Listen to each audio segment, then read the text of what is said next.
Hello and welcome to Strategic Alternatives, where we uncover new ways to raise capital, drive growth, and create value in an ever-changing world with insights and outlooks from RBC Capital Markets team. I'm Nitin Babar, Global Co-Head of Equity Capital Markets, joined by my counterpart, John Coles. Nitin, it's a pleasure to be here, and it's great to be looking forward into 2024 after a very interesting 23. Today, John and I are excited to welcome Duncan Smith, Justin Grimmond, our European and Australian heads of equity capital markets, to discuss trends that will shape our ECM markets outlook over the first half of the year. Duncan, Justin, glad to have you here. Let's get right into it. This time last year, one of our predictions for 2023, perhaps it was a hope more so than a prediction, is that we'd move away from the macro and into the micro. Talk more about the fundamentals of businesses rather than what's happening with rates, unemployment, CPI, and other such measures. Unfortunately, it didn't work out that way. What do you think the economic environment will look like in 2024, John? One thing that I find fascinating is we have a sort of raging debate in terms of macro interest rate policy, et cetera. And notwithstanding all of that, we have markets that are largely quite encouraging for the opening of 2024. And we all know, we've been doing this a long time, that this is still a market that is very much one of human participation and of emotion and of confidence and of interest level. And all that is a good sign for, and we're hearing this directly, importantly, from investors, that they're very much engaged. Their engagement is as high as it's ever been in terms of interest level to see companies to rebalance portfolios, to look for new ideas to put into their portfolios. We've got elections in the U.S., potentially in Europe, and certainly in other parts of the world as well. In the U.S., the actual event in November is, of course, preceded by the rhetoric that's already happening, and then the primaries in the summer. We are going to be navigating that by definition in what will hopefully be a return to the new normal of issuance volumes. Our data, if that's a guidepost, would tell you that election years don't in and of themselves produce lower volumes of issuance. What they do, though, is make timing and navigating windows even more important than it already is. And so finding those opportunities to hit an open window is going to be crucially important as we navigate 2024. I have to agree that what we've seen late into 2023 is very encouraging. It's really unfortunate that it took a hard pull at the handbrake in October to drive us to a point where at the end of the year, not only is the S&P up 20%, but we've got the 10-year U.S. Treasury down below 4% after peaking at 5.25%. So to see that volatility was somewhat startling. But as we sit here today, regardless of our ability to walk away from the macro, I think we do set up quite well. I think central banks in hindsight will have taken action, some more decisively than others. That sets us up for an environment where rates are going to be stable, higher, but manageable, which means that investors are going to be able to focus on how they get returns. But behind all of that, if you want the micro, you got to live with the micro, and that is you got to see earnings growth. That's what's going to drive the expansion of markets. And that will be the burden to management teams to deliver on that growth, to ensure that their margins continue to be very tight in an environment where we are not post-high inflation perhaps, but just living with the tail end of high inflation, to be able to generate the free cash flow and earnings that investors will want to see to put a bid in for their stocks. Justin, what about your region? What are you seeing there? Look, all very consistent with yourselves. A much more stable interest rate environment, maybe a year later, is definitely allowing ASX investors to do more fundamental analysis and focus on quality. The focus areas here are the same: revenue quality, margins, and competitive moats. I think companies that can maintain resilient EPS growth in a slowing economy are going to outperform. We expect the Australian economy to remain resilient. It's good for issuance and it's great for ECM activity. The one thing I might add just on the macro and the dominance of the macro of last years, it's very understandable why that's been the case. We've been through a period of unprecedented low free money in essence, and we very quickly pivoted to a period of very fast and extensive, rapid rate rises. It's a great point, but what's remarkable is that towards the end of 2023, the speed with which rates have come down again, and the control that the Fed and other central banks seem to have taken on inflation is just remarkable. Yeah, and that's absolutely right. And I don't think we're expecting the macro to fade away completely. However, it does feel like its domination is going to change over future months and through the course of 24. And as previously noted, that is going to be important for a pickup in ECM activity. One of the other trends linked to that is the increasing importance of passive investing within equity markets, which we know has not been part or cannot be part of the capital formation process, certainly as it relates to IPOs, and often not in the case of regular follow-on or sell-down activity. Clearly a very important part of the overall equity market ecosystem. There's no doubt about that. But this increasing focus on bottom-up investing, again, super important for active investors. The passive investment community, more important for secondary market trading and activity further down the line. But again, micro, bottom-up stock picking is what's super important when it comes to IPO activity. Well, as we all know, the IPO market is something that has been really absent from the discussion in the last couple of years, and we remain optimistic for 2024. We see real signs that that is about to change, and the signs that we see are a fewfold, mostly from the investor side, which is going to guide a lot of the receptivity and the calendar for new IPOs. One, interest level in testing the waters, interest level in not only analysts but portfolio managers seeing companies that are on the track to an IPO has never been higher. We've had a real nice rally here in the US in particular in the end of the year. So overall participation levels, our expectation of those participation levels is quite good. One of the things that I'd point out, IPOs have never been the barometer of health for the Canadian marketplace. They are important. They happen far less frequently than the US, where they are always the headlines. But in Canada, what's critical for the health of the capital formation process is some of these larger deals. And we had the good fortune of leading that Enbridge transaction in September, $4.6 billion, where investors from all over the world came to support a company in large-scale M&A. Those investors came from all of the geographies represented on this call here today. And to me, that's the stronger sign of the strength of markets. So we have seen resiliency. I do think that the IPO market will return. We see a pipeline ahead of us that has some high-quality issuers. And what's critical here is the quality is at a much higher bar than perhaps we would have seen in 2021. One other thing I would just point out particularly is that whilst there hasn't been a great deal of IPO activity, and that's a global comment as well as a European comment over the last couple of years, it doesn't mean that the techniques and the technology that we use as ECM practitioners is in any way broken. But there are a number of fine-tuned items. Certainly early investor engagement is something you've heard us talk about many times before. That will continue to be a very important part of the process. Familiarizing investors with your investment case early on in the process, such that when you do come to actually hit the go button on the IPO, there's already momentum in the transaction. And in a similar vein, what we have seen through 23 is a mild increase in a number of transactions that hit the market with cornerstone or anchor investors already in place as they actually come to market. That's a natural reaction to slightly more difficult environment, and by no means is the only answer and the panacea to making sure that an IPO is a success. But it's certainly a logical and helpful one in more difficult markets, and can easily be applied as we go through 24, even as we expect backdrop and the overall environment to improve, as we said earlier. Yeah, one observation that I'd make is that on a go-forward basis, the IPO market has to be one of relationship between sponsor, owner of the business, and the public markets. I think in 2021, we were probably more transactional than we should have been.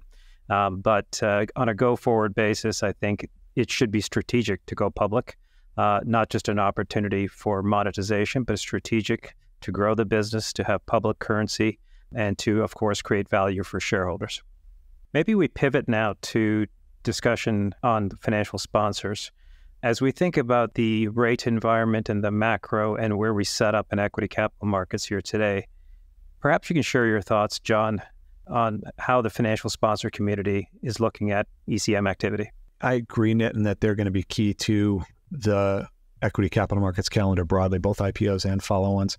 On one hand, it's no great surprise to anyone that there is a significant amount of pent-up supply that they have. Companies that are out there that they own, that they've grown, that are doing very well, that are waiting for a valuation and a receptivity that makes sense in the marketplace. On the other hand, it's also interesting that what the market wants right now, the market wants balance between growth and profitability. And almost by definition, in a lot of ways, that's the type of companies that private equity own. They are in the business of owning profitable companies that they can add a little bit of leverage to and that they can grow either organically or through M&A, and then having a balanced growth company come out into the IPO markets, rather than maybe what the IPO market got too fixated on was hyper growth companies that were in the we'll turn profitable later, trust us, which the market has very much less interest in right now, as we all know. So I'd also say that private equity, as we'd all expect, is using every tool that they can to continue to be creative and to continue to try to fill in the blanks, if you will, between times when they access the markets, whether that's through the use of derivatives, whether that's through the use of margin loans, both with their public positions and with their private positions, whether it's in being more creative in how they monetize, for example, using call options in addition to selling stock outright. I think that level of creativity has also been useful to kind of reopening things in the most constructive way. Justin, any comments on the sponsor side of things? I think in Australia, we've definitely seen the IPO market shut for at least the last 2 years. I think we've only had $1 billion raised in 2023, and we kind of take back to the very busy year of 2021, where we had over $13 billion raised. I think with a slower IPO market, over the last 2 years, we are definitely seeing a growing build-up of the PE-owned IPO candidates here in Australia. A lot of these sponsors are going to be looking to exit over the next 12 to 18 months. And we're having formal conversations around IPO, but probably more importantly around the dual track process, here in Australia. Sponsors understand that when they're coming to market, one of the key increased scrutiny from the investor community will be valuations. That is a key battleground that has been an impediment to IPOs here in the last couple of years. As we move more into the IPO market here in Australia, I think the complexities between the valuation gap and the dual track process is probably going to play out again. As we know, UK equity markets have been relatively undervalued for a variety of reasons compared to their European peers, or particularly their North American market peers. And sponsors have spotted that value opportunity and been very much of that take private and M&A activity that we've seen a lot of through this year. But I guess the other point to make is they do own some super high quality, very material businesses around Europe that definitely fit the characterization that you've just been through, John. What I would call defensive growth, profitable growth, established businesses that are really world leaders in their category of material scale. And those are the businesses that we feel are going to appeal very much to public market investors. Well, and Duncan, interestingly, one of the things I know you and I have been talking about recently is where will those IPOs happen, right? The sponsor community, I think, is very good at finding the right investors wherever they are in the world, right? We have seen them go to different listings, to dual listings, to wherever the right investor base lives, irrespective of whether this is a quote unquote European asset or a US asset. it seems that there's a universal truism about IPOs. One is that value has to work for both sides, I believe. The rate environment that allows sponsors to optimize their capital structures, that trend seems to be improving towards the end of 2023, and depth and liquidity. And that's what draws many to the U.S. market. But I think there are other markets where there are unique businesses that are more suitable to those economies. But from what I'm hearing from everybody on the phone here, we are optimistic that after this point of returning balance to the marketplace, that buyers and sellers of IPOs should find a place to meet. As we pivot from IPOs to broader equity capital markets activity, can you just talk about the themes that you think are going to be most relevant in the coming year? Maybe, John, you want to kick it off? Yeah, I think the key themes in the coming year are as follows. One, it's going to be balance. It's going to be, yes, there is a real desire to have transactions find their way to the marketplace, but do it in a way that works for both sides, as you said, and I think we can't overestimate that enough. I think it is a year of creativity, and a theme we'll see, that whether that manifests itself in being willing to consider other products alongside any of the transactions that they're doing, whether that's convertibles out in the marketplace, mandatories alongside of an IPO to bring a different investor base, whether that's the use of derivatives and monetization strategies or margin loans against positions to increase returns to the private equity sponsors. I think all of that creativity is going to be utilized in the marketplace. And I do think as well, it's going to be a real focus out there of having broad-based participation from the buy side in a way that changes the playbook from history. Duncan, how about you? What are you seeing in terms of 2024 themes? Well, I like the word balance. And I also like the word broad, because I think both of those things are going to apply to what activity we see in the ECM landscape in Europe. We've seen over the course of 23 an increased usage of corporate equity derivatives alongside and in fact on their own, coming into marketplaces to help facilitate monetization for owners of those businesses. And those have certainly been successful and certainly been very successfully employed alongside regular plain vanilla strategies as well. So certainly think we'll probably see more of that as we go through 24. We've also seen the utilization of company buybacks to try and facilitate any sell downs, just to try and mitigate the impact of a large block of stock coming into the market. Again, thoughtful solutions, coordinated solutions for owners of businesses that also suit shareholders alike, making sure that the impact of those transactions is minimized in the marketplace and digested well. And we've seen a lot of examples of success where that's been a win-win both for seller and buyer of particular transactions. Coming back to the earlier point on balance, I do think if I look through the overall pipeline, what is really refreshing to see is a broad universe of companies and owners looking to access and starting to think about accessing equity capital market. It is not skewed by the distortion of free money. Interest rates, certainly as they moderate, encourage breadth of businesses to come to market. And that doesn't just mean breadth in terms of sectors, it means breadth in terms of maturity of business. Yeah, absolutely. Equity markets love high growth businesses, but it also likes those mature businesses that have more stable growth and are very well established already in their own marketplaces. One of the things that you remind me to comment on is some of the execution and financing structures in the Canadian marketplace. There's been an evolution over the last number of years. I think there's been a greater recognition that U.S. investors are very important. And for that reason, management teams understand the need for speedy closings, for using processes that global investors are familiar with, shelf prospectuses. So we've seen some great improvement in terms of the regulatory framework that allows our Canadian companies to look a lot more like U.S. and European companies that are able to engage with investors more openly, whether that be in the construct of funding or whether that be in the construct of M&A. Justin, do you want to add anything to that? Probably key themes that we're seeing and we've seen that developed pretty rapidly in the last 3 months.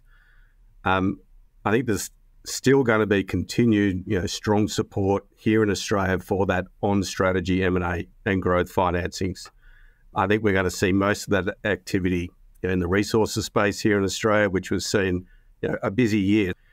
I think a second point worth mentioning for here in Australia is that the new economic environment that we're seeing is definitely seeing a lot of the investors here look to rebalance their portfolios and rebalance those portfolios pretty aggressively. So we've seen a really positive uplift in the block market. And I think we're also seeing the benefit of all those 2021 IPO escrows come to an end. So our expectation is that if markets remain resilient, our block business, which has accounted for about 25% of issuance this year, more than doubled up what we've seen in the last couple of years, should be still pretty strong. I think a third point worth mentioning in Australia is that investor activism has definitely increased. And we've seen that with a very much a renewed focus on business strategy, on capital allocations, and at times some ECM transactions. So public market investors here are just not accepting transactions for the sake of it.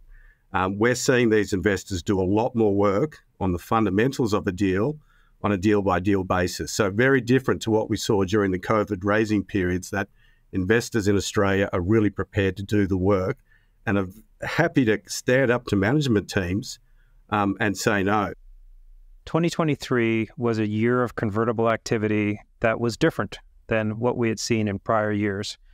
Usually a growth-oriented funding vehicle for technology companies and healthcare companies, in the minds of many, pivoted to a framework that was a cost of financing framework for large cap investment grade companies.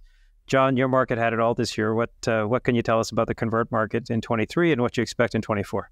It's good timing for this pod. A little bit of a frame of reference. This year we'll end up with about $50 billion US of convertible issuance. That's up from, call it $25 billion in 22, which was a dismal year for issuance, and maybe averages 40, 50 billion a year or so for the last 10 years. We think that the conditions are still quite ripe for a very good convertible year in 24. And you hit the nail on the head, Nitin. It's both the potential return for what had been the predominant user of the convertible market, growth capital for tech and healthcare, which frankly has been largely absent from the big uptick we had this year.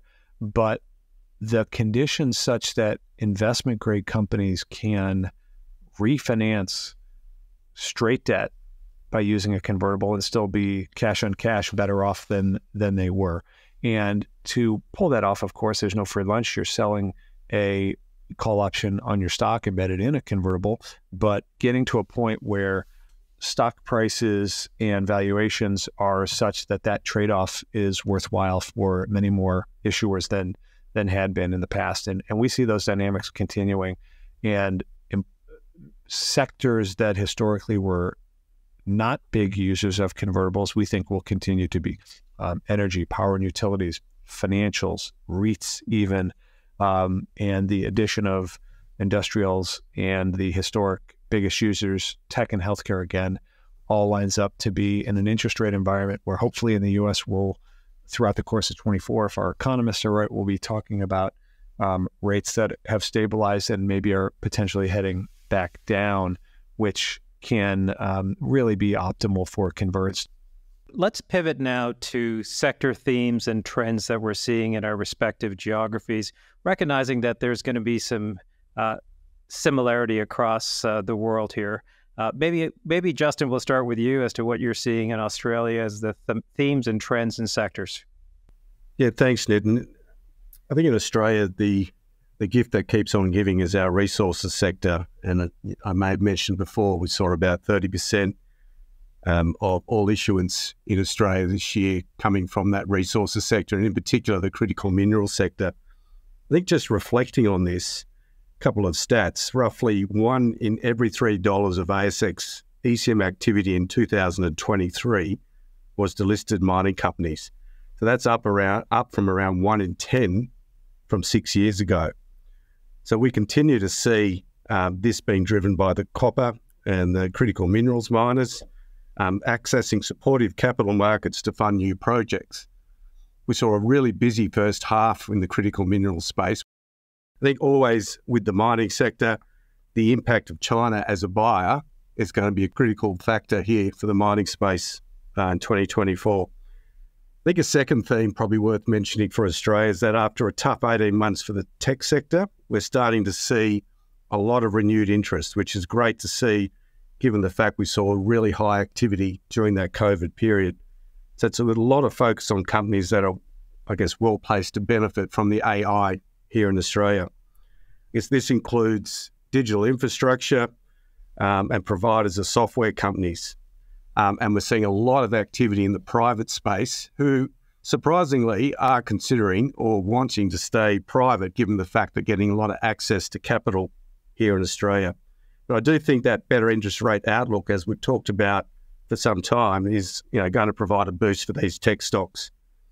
I think finally, worth mentioning here in Australia, we see it every year, and that's the elephant deal in M&A in infrastructure or some kind of large cap industrial. So I think we will see that again in 2024. You're absolutely right in the importance of energy to the Canadian marketplace. And I tried not to use the balance word again, but I'm afraid I'm going to have to. The investor environment has changed such that it's okay to be an energy producer because people understand that transition will take time. It'll take investment. We had a tough year for some of the renewables companies this year with cost of capital going to a point where the ability for people to believe that projects can be brought online on budget had diminished quite considerably. And so the good news is as we end 2023, we have a improved dynamic where renewables and transition are incredibly important and well recognized. But the path to getting there involves some of the traditional energy sources, and we've seen quite a bit of activity there. As I put it on the crystal ball and look at what happens next year, infrastructure, just like Australia, infrastructure and resources will be an incredibly important part of our markets going forward. But the uses are changing dramatically. As Justin outlined, copper is being bid for battery tech, not only for building housing. And so that's a fantastic acknowledgement. We're seeing broader investor interest that goes beyond specialists to generalists, and that's happening live. And as we go forward, we also think that the rate-sensitive sectors, utilities, the real estate space will have a recovery. Duncan, anything to add? If you look across European pipeline and what are the sectors represented within it, I think consumer and parts of the consumer complex well represented. Technology services, unsurprisingly, and technology very much part of that pipeline. But a breadth coming through from industrials, from healthcare, from financial services. So again, a healthy balance, back to that word balance, a healthy balance of sectors represented in that pipeline. In terms of structures, the one other thing worth highlighting is we've seen a number of carve-outs through the course of 23 with large corporations across Europe looking to refine their own equity story and their own business focus, whilst giving a material subsidiary the opportunity to track its own path. And we do expect there's going to be more of that throughout Europe over the course of 24 and probably beyond, as businesses look to refine and refocus and re-energize certain parts of their business. That's certainly something we do expect to continue.